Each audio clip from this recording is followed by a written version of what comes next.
আমাদের বাঙালি না প্রবলেমটা হচ্ছে সবসময় তুলনা করতেই ব্যস্ত, ওয়েট করতে আমাদের ধৈর্যটাই হারিয়ে গেছে। আমার মনে হয় কি একটু ধৈর্য ধরো, এবং আমার সবাই না, কিন্তু কিছু একটা সংখ্যা আছে, সেইটা ইম্পর্টেন্ট নয়, কারণ তারা টিকিট কেটে ছবিও দেখে না হয়তো। তারা আর এখন না সবটাই ভিউজ জেনারেট করার জন্য, কারণ সবটাই ভালো বললে একটা অন্য সুপারস্টার তাদের ফ্যানরা ঢুকবে না। তো আমি দেখেছি এখন না সবাই যারা সোশ্যাল মিডিয়া ইনফ্লুয়েন্সার হয়ে গেছে, তারা সমস্ত দর্শককে কেটার করতে চায়। তারা দেবের দর্শককেও কেটে করতে চায়, তারা জিদ্দার দর্শক কেটে করতে চায়, তারা অন্য দর্শককেও কেটে করতে চায়, বা অন্য হিরোইন যদি একটা হিরোইন হয়, তো অন্য হিরোইনরা যদি হয় তাদের একটা দর্শক আছে, তাদের একটা ফ্যান ফলোয়িং আছে।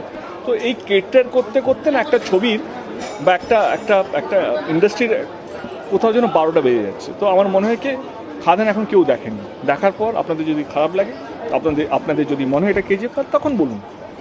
কারণ এখন থেকেই যে ভিউজ জেনারেট করার জন্য যেই